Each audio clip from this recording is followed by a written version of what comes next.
안녕하십니까. 금속노련 유튜브 금속나마시로 동지들께 인사드립니다. 요새 핫하죠? 노란봉투법, 즉 노동조합 및 노동관계조정법 2조 3조 개정에 관해서 요즘 이런저런 말들이 참 많습니다. 7월 28일 날 국회 환경노동위원회에서 노조법 2, 3조 개정안이 의결됐어요. 그리고 8월 1일 날 법사위를 통과했고, 당초 어제 8월 4일 노란봉투법이 7월 임시국회에 올라갈 거다 이런 말이 좀 있었는데, 우리 국힘분들이 필리버스터를 해서 요 노란봉투법, 노조법 2, 3조 개정안이 8월 임시국회로 밀린 것 같습니다. 그럼에도 현장에서 이 노조법 2, 3조 개정안과 관련된 문의가 좀 있으셔서 그 내용은 어떻게 법이 바뀌는 거야? 라고 하는 것에 대해서 오늘 설명드리려고 합니다. 우선 다 아시겠지만 이 노조법 2, 3조 개정안이 윤석열은 2번에 걸쳐서 거부권을 행사했어요.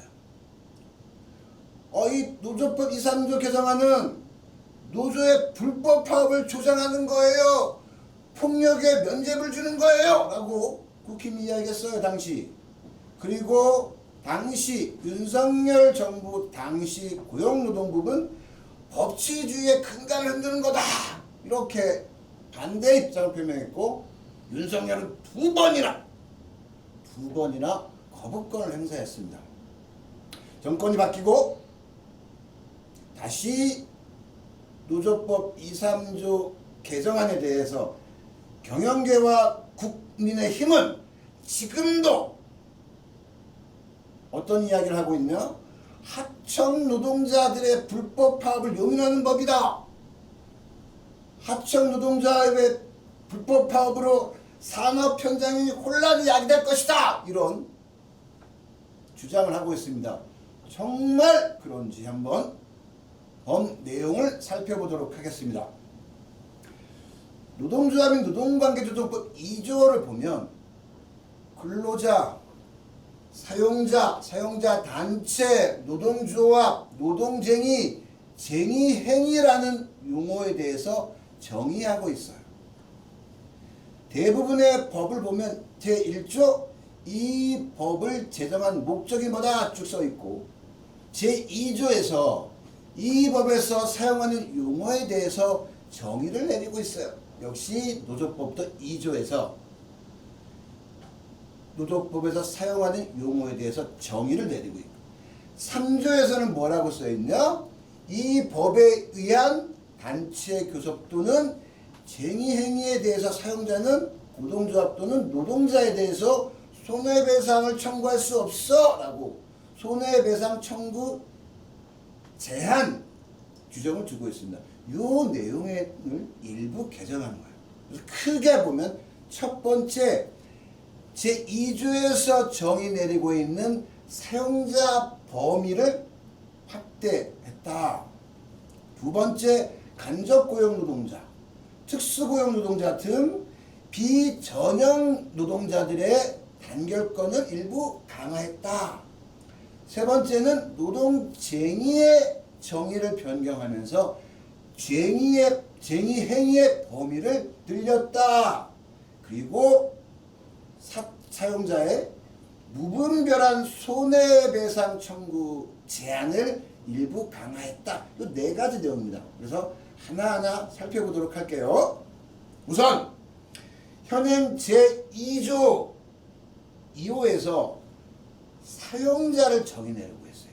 사용자라 함은 사업주, 사업의 경영 담당자 또는 그 사업의 근로자에 관한 사항에 대하여 사업주를 위하여 행동하는 자, 이렇게 정의 내리고 있습니다. 여기에 후단을 신설했어요. 어떤 경우? 근로계약 체결 당사자는 아니지만 노동자들의, 근로자들의 근로조건에 대하여 실질적이고 구체적으로 지배 결정할 수 있는 지위에 있는 자도 사용자로 본다. 이렇게 사용자의 정의를 변경했습니다. 요게 인터넷 들어가면 근로계약서 딱 치면 고용노동부가 인터넷상에 올려놓은 표준 근로계약서가 딱 뜹니다. 여기에 보면 뭐라고 써있냐? 누구와 누구는 다음과 같이 근로계약을 체결한다 라고 써있어요. 누구? 내가 입사할, 내가 들어가려고 하는 회사와 나. 즉 지금까지는 이렇게 근로계약서에서 내가 들어가려고 하는 회사의 누구? 사업주. 다른 말로 하면 뭐 사장 혹은 대표이사. 두 번째, 사업의 경영 담당자.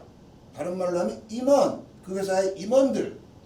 세 번째, 사업주와 사업의 경영 담당자로부터 일정 부분 권한과 책임을 부여받은 자. 다른 말로 이야기하면 사업주를 위하여 행동하는 자. 즉 사업주 또는 사업의 경영 담당자로부터 상당 부분 근로조건을 결정할 수 있는 권한, 상당 부분 인사권 행사할 수 있는 권한, 혹은 업무를 지휘, 관리, 감독할 수 있는 상당 권한을 위임받은 자. 예를 들면 보면 무슨 뭐 부장 중에서 그러한 상당한 인사권, 근로조건 결정권, 노무지휘권 등을 위임받은 사람들을 사용자라고 불렀는데 앞으로는 이 사람뿐만 아니라 근로계약을 체결한 당사자는 아니지만 이 근로조건을, 나에 대한 근로조건을 실질적으로 구체적으로 지배하고 결정할 수 있는 자도 사용자라 본다. 왜? 예를 들면 원청과 하청의 관계에 있어서 하청은, 대표는 근로계약을 체결했지만 근로조건을 개선할 권한도 없어. 능력도 없어. 내가 체결한 업체, 회사는 근로조건을 결정할 수 있는 권한과 책임이 없는데 나의 교섭 당사자야. 그런데 원청업체는 실질적으로 내 노동자들의 노동 조건을 결정하고 지배할 수 하면서 이익을 취해. 그런데 나는 근로계약 체결 당사자가 아니에요 라는 이유로 사용자로서의 책임과 의무는 없어요. 그러니 노동 조건을 실질적으로 지배하고 구체적으로 결정할 수 있는 자도 사용자로 보자. 그리고 사용자이기 때문에 무엇? 교섭의 의무를 부과하자라는 게 이 노조법 2조 사용자 범위 확대에 관한 내용입니다. 그동안 보면 내가 A사와 근로계약을 체결했어요. 나의 사용자는 이 A사, 대표이사, 회사의 임원, 이 임원과 대표이사로부터 상당 부분 책임과 권한을 위임받은 사업주를 위해 행동하는 자. 그런데 이 A사는 B사와 도급계약을 체결하고 있어요. 이러한 구조하에서 A사는 어떠한 권한도 없어. 실질적으로는 이 B사가 모든 나의 노동조건을 결정하고 지배할 수 있는 권한이 있다면 A사가 나의 사용자라고 봐야 되지 않을까요? 그동안 보면 B사가 이 노동자들의 노동 조건도 결정해. 상당 부분. 그리고 관리 감독도 해. 그리고 나는 우리 노동자들 이 B사, 내가 소속된 회사와 도급계약을 체결한 B사의 업무도 막 보고해. 그러면 우리가 그동안 어떻게 대응했어요? 그동안 근로자 지위 확인 소송 혹은 불파 소송을 통해서 B사가 나의 실제적인 사용자예요 라고 하는 근지 소송을 통해서 대응했다. 그런데 이 근지 소송, 소위 말하는 불파 소송은 돈이 들어가요. 비용이 들어가, 법률 비용이. 게다가 1심, 2심, 3심, 대법원까지 가면 상당한 시간이 소요돼. 10년도 넘게 시간이 소요돼 왔어요.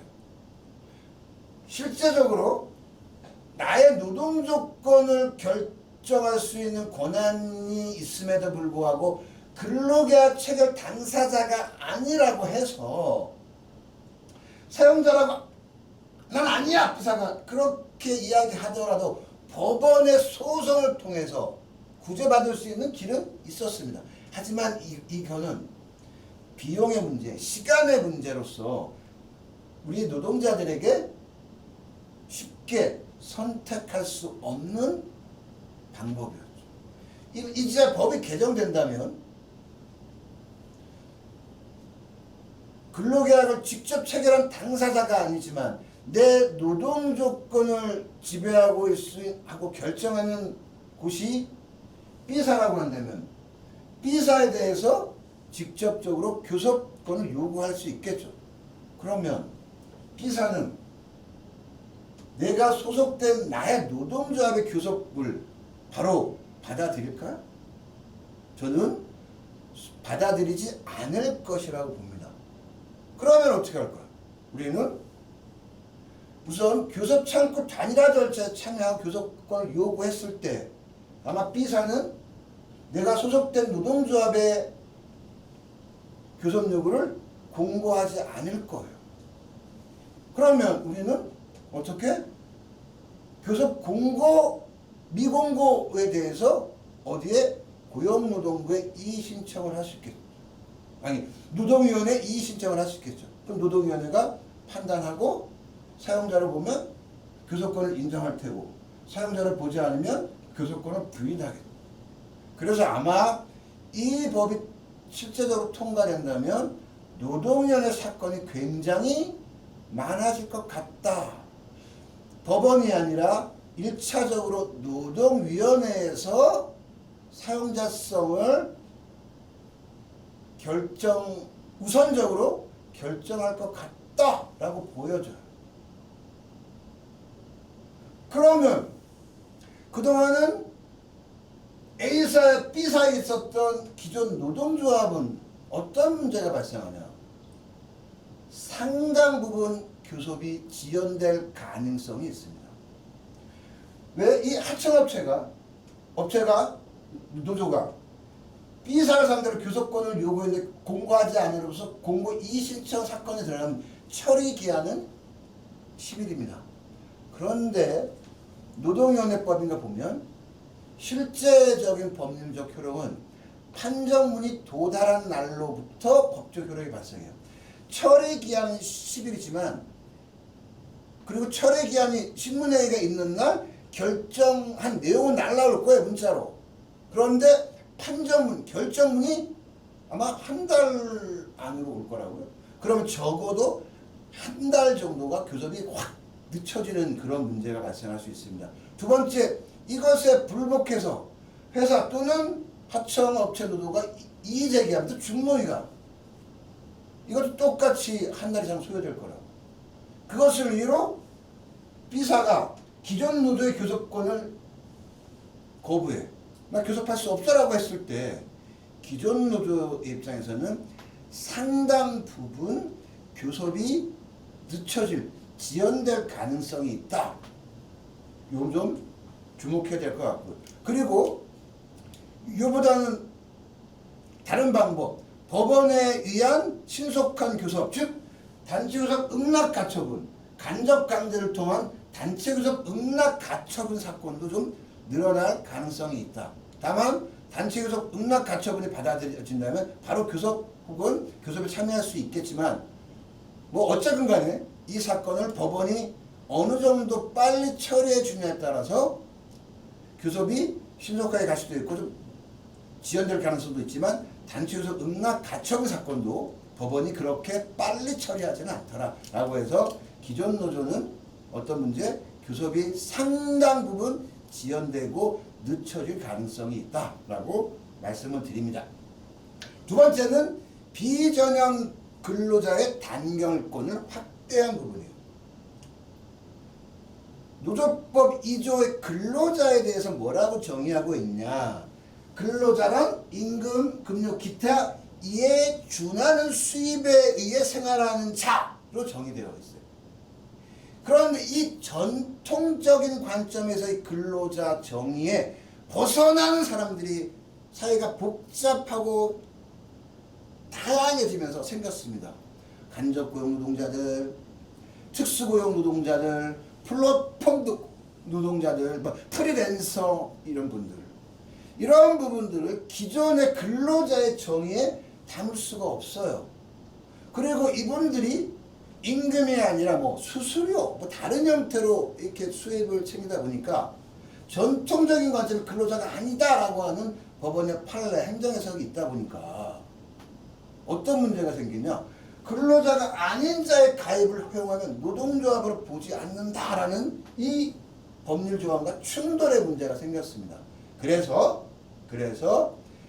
사회가 복잡 단안해지면서 새롭게 생겨난 고용 형태와 관련된 노동자들의 단결권을 확대하기 위해서 근로자가 아닌 자의 가입을 허용하는 경우 노동자가 아니라고 보는 이 라목 조항을 삭제함으로써 ILO 등 국제기구의 권고를 따르는 방식으로 이 법 개정을 했다라고 말씀을 드립니다.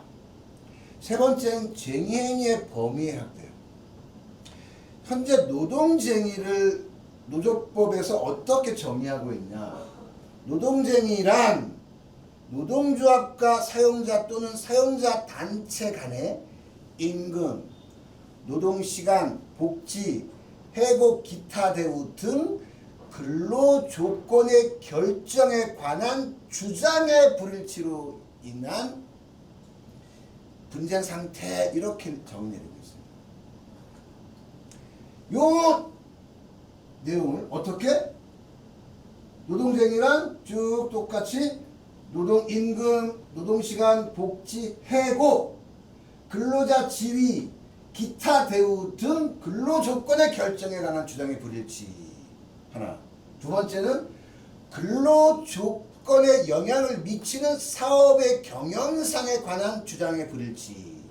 세 번째, 노조법 제92조 제2호 가목부터 라목까지 사항에 관한 사용자의 명백한 단체가 위반인 경우를 노동쟁의로 봤어요. 그동안은 근로조건의 결정 과정에 발생한 주장의 불일치, 즉 다른 말로 얘기하면 내용이 근로조건이어야 하고, 두 번째 교섭 중이어야 한다는 거예요. 교섭 중에 근로조건에 관한 내용이 불일치해. 요것만 노동쟁의를 받고 요것만 쟁의행위의 대상으로 봤습니다. 요거를 어떻게? 근로조건의 결정 과정에 무엇? 근로자의 지위라는 내용을 포함했어요. 예를 들면 정리해고, 구조조정 관련된 사항은 포함했어요. 왜? 구조조정 반대, 정리해고 반대, 정리해고 철회, 이거는 인사권, 경영권이라는 이유로 노동위원회 가면 조정 대상으로 보지 않았어요. 조정 대상으로 보지 않으니까 노동위원회에서 행정지도를 했다. 그럼에도 불구하고 정리해고 반대 쟁의행위를 파업을 하다 보니까 이건 불법이야! 그리고 손배들어 이런 문제가 발생했다. 그래서 이 근로조건의 결정 과정에 구조조정 혹은 정리해고 혹은 회사 이전, 합병, 분할, 폐업 혹은 회사가 사업의 일부 하도급과 관련된 내용도 노동쟁의, 쟁의 대상에 포함하는 것으로 단체협약 2호의 감옥부터 라목까지. 그동안은 쟁의행위는 이익분쟁, 즉 새롭게 근로조건을 설정하거나 혹은 근로조건을 변경하는 과정에서 발생한 경우만 노동쟁의로 받고 그것만 쟁의행위가 가능하다. 다시 말씀드리면 단체교섭 중에 근로조건만. 그러다 보니까 본의 아니게 어떤 불법 쟁의행위가 발생할 소지가 있었고 필요에 따라서는 노동조합이 불법 파업도 할 수밖에 없는 상황이 직면하기도 했습니다. 우선 저는 이렇게 얘기합니다. 우리 나라는 노동자들에게 반쪽짜리 노동상권만 부여하고 있다라고 얘기를 해요. 다 아시겠지만 헌법 33조에서 단결권, 단체교섭권, 단체행동권을 가진다라고 해서 노동상권이 부여되고 있다라고 말을 하는데 무엇을 위해서? 근로조건의 향상을 위해서라는 거예요. 두 번째, 노조법 노동쟁의도 임금, 근로시간, 복지, 해고, 기타 대우 등 근로조건에 그동안 결정에 관한 주장의 불일치. 그런데 노조법 2조 4호에서 노동조합 뭐 하는 거라고요? 근로조건 유지, 개선. 두 번째, 경제적, 사회적 지위 향상을 목적으로 설립한 단체인데 이 목적에 비해 노동쟁의 쟁의행위가 매우 협소하게 해석을 하고 있다고. 좀 더 구체적으로 말씀을 드리면 저는 이렇게 얘기합니다. 단체협약은 내 거, 우리 거 있으나 마나한 선언적인 명시적인 조항이 있다고 말씀을 드려요. 제가 지난 시간에 설명을 했는데 근로기준법은 누구와 누구? 사업 사용자와 나 개별 노동자 사이의 권리와 의무를 관한 법이다라고 설명을 드렸어요. 단체협약도 회사가 개별 조합원, 개별 노동자들에게 주는 것들이 있다고. 임금 회사가 노조에 줘요? 나한테 줘요. 나한테. 노동시간 회사가 노조에 줘요? 나한테 줘요. 나한테. 휴일, 휴가, 해고 절차, 해고 관련 내용들 다 회사가 노조에 주는 게 아니라 나한테 주는 거예요. 나한테 주는 것들. 즉 개별적 노동 조건에 관한 조합. 법률적 규범적 효력을 갖는다는 조합. 그런데 타임오프는 회사가 나한테 줘요? 노조한테 줘요? 노조한테 주는 거예요. 근로시간 면제 시간. 두 번째, 체크오프. 회사가 나한테 주는 거예요? 아니에요. 회사가 개별 조합원의 임금 지급 시에 조합비를 공제해서 노조 통장에, 노조에 지급한다. 그 다음에 노조 사무실. 나한테 주는 게 아니라 노조한테 주는 거예요. 즉 집단적 노사 관계에 관한 조합. 예를 들면 우리 조합원이 350명이었어요. 그래서 회사가 노조에 근로시간 면제 시간으로 현재 4,000시간을 줬습니다. 그런데 조합원이 늘었어. 600명으로. 즉 500명부터 999명까지는 타임오프 최대 시간 6,000시간을 줄 수 있어요. 그래서 우리가 야 350명일 때는 4,000시간을 줬지만 이제 650명이 됐으니까 6,000시간 줘! 2,000시간 더 줘! 라고 요구하고 있어요. 다른 건 다 끝났어요. 그래서 못 준대. 그러면 쟁의행위가 가능합니까? 현재 우리나라 현행법상은 그것은 불가합니다. 왜? 타임오프 시간이 근로조건이 아니기 때문에. 즉 나를 지켜주는 내가 약자이기 때문에 약자들이 단결하고 만든 결사체인 노동조합과 관련된 어떠한 내용도 현행법은 쟁의행위가 불가해요. 그래서 우리나라 헌법은 반쪽짜리다. 반쪽만 노동상권이 보장되고 있다. 저는 그렇게 얘기합니다. 즉 단협의 굉장히 중요한 근무시간, 조합활동, 시설 편의 제공, 각종 위원회 이런 회사와 노조 사이의 의무를 권리와 의무를 부여한 이 세무적 집단적 노사 관계에 관한 조항은 현행법상 쟁의가 불가능하다. 그러니까 이것을 개별적 노동 조건을 연계해서 함께 요구할 수밖에 없는 현실적 문제가 있습니다. 그런데 이번에도 현실적 문제에 대해 어떠한 개선 내용도 없었습니다. 우선 현재는 교섭 중이어야 돼요. 그리고 개별적 노동 조건에 관한 주장에 불일치만 쟁의행위가 가능해요. 바뀐 법은 교섭 중에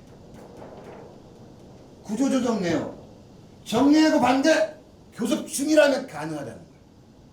교섭 중이라면 회사 이전, 왜 근로자 지위 바뀌니까 분할, 합병, 매각 이러한 것도 현재까지는 쟁의가 불가능했는데 쟁의가 가능하다는 거예요. 교섭 중이라면. 그런데 교섭이 끝났어. 정리해고와 관련된 문제는 어떤 문제였냐. 교섭 중에 회사가 정리해고 하겠다라고 하면 우리는 임금 기본 100% 인상을 요구하면서 형식적으로 요구하면서 파업이 가능했어요. 왜? 근로조건, 표면상의 구실은 근로조건이지만 실질적으로는 정리해고 반대하기 위해서 표면상의 구실을 내어서 했다고요. 가능했다고, 기술적으로. 그런데 교섭 끝났어. 당장 유효기간 중이야. 이때 회사가 정리해고 하겠다라고 하면 합법적으로 싸울 수 있는 쟁의는 불가능했다. 그러니까 불법 파업이 되어버렸다. 그러면 이번 법에서 근로 조건에 영향을 주는 사업 경영상의 결정이 교섭이 끝나고 난 단협 유효기간 중에 요 문제에 대해서 파업이 가능하다고 하면 일정 부분은 불법 파업은 상당히 없어질 거예요. 그런데 과연 그렇게 해석을 할지 안 할지, 교섭 중에만 가능한 것으로 해석할지, 아니면 교섭 후에도 회사가 뭐 분할, 뭐 이전, 뭐 정리해고를 하겠다라고 해서 노조가 조정 신청하고 그 다음에 합법적으로 쟁의권을 받아서 쟁의가 가능한지는 정확하게 재판단은 아직 잘 해석이 안 됩니다. 다만 의미가 있으려면 교섭 끝나고 유효기간 중에라도 회사가 정리해고하겠다고 해서 이 정리해고에 대한 반대 쟁의가 가능하다고 하면 나름의 의미가 있을 것 같아요. 그리고 현재 단협 중에서 임금, 복리후생비, 퇴직금에 관한 사항, 남목, 근로 및 휴게시간, 휴일, 휴가에 관한 사항, 징계, 해고의 사회 중요한 절차에 관한 사항, 안전보험 및 재부조에 관한 사항에 대해서 단협을 위반하면 회사는, 사업주는 500만 원 이하 벌금형에 처하게 되어 있어요. 그동안은 단협 중에 쟁의는 강했지만 단협이 끝나고 나서 단협에 관한 사항을 이행하지 않는 경우에는 쟁의행위가 불가능했어요. 권리분쟁. 이미 찍힌 단협에 대해서는. 그런데 명확하게 노조법 2호 가나다라에서 정한 요 사항에 대해서는 교섭 후에라도 지키지 않음으로써 명백한 불법 행위로 인정되는 경우에는 쟁의행위 가능하다. 그런데 이걸로 쟁의행위를 하는 경우가 생길까요? 아마 회사가 임금 10%로 합의하기로 결정해 도장을 찍었어. 임금 10%를 안 올려줘.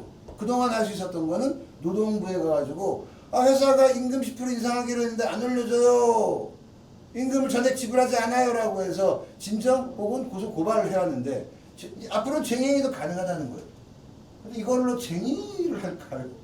제가 보기에는 이걸로 쟁의하는 경우는 없을 것 같아요. 왜? 회사가 지급하겠다고 할 것 같습니다. 예, 단협을, 이 내용에 대해서 단협 이행하지 않는 경우, 노동조합이 쟁의행위로까지 가는 경우는 극히 드물 것 같고, 회사가 바로 선조 취하지 않을까 싶어져요. 그럼에도 불구하고, 이번 아쉬운 건, 이 집단적 노사관계에 관한 조항에 대해서도 여전히 쟁의권을 부여하지 못한 것에 대해서는 굉장히 아쉽고, 혹자는 야, 그럼 헌법 바꿔야 된다 이렇게 얘기할 수도 있을 것 같아요. 예, 뭐 그래서 못 바꿨다 이렇게 얘기할 수도 있겠지만 아직도 노동상권이 반쪽짜리만 유지된다는 거에 대해서 굉장히 안타깝습니다. 네, 네 번째, 손해배상 청구 제한을 강화했어요. 노조법 3조에 이 법의 사용자는 이 법에 의한 단체교섭 또는 쟁의행위에 대해서 입은 손해를 노동조합 또는 근로자 배상을 청구할 수 없다라고 되어 있는데, 여기에다가 뭐 단체교섭 또는 그 밖에 노동조합 활동이라고 쓰긴 했어요. 볼게요. 현재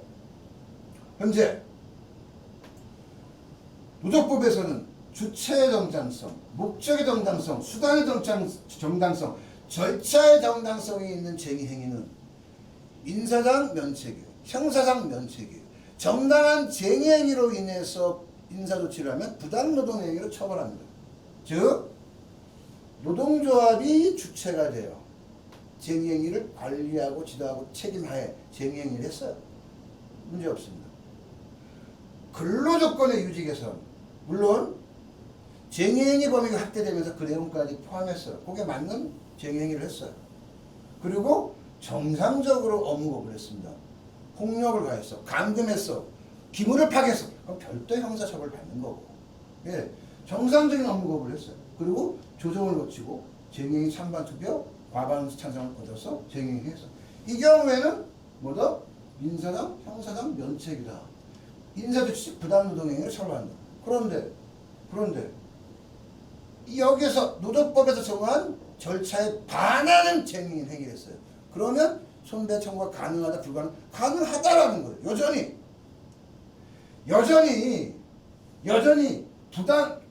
불법적인 쟁의 행위는 여전히 손배가 가능하다는 겁니다. 무슨, 예. 다만 내가 10만큼 잘못했어. 그러면 10만큼 손해배상을 청구해야죠. 내가 100을 잘못했어. 100만큼 손해배상을 청구해야지. 옆에 있는 친구는 10 했어. 나는 100을 잘못했어.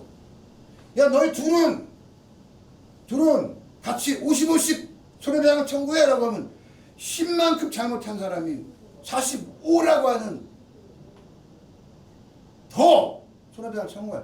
이건 잘못됐다는 게 이번 핵심적인, 즉 배상 의무자에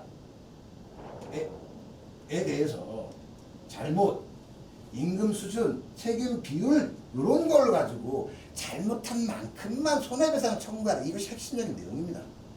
즉 첫 번째,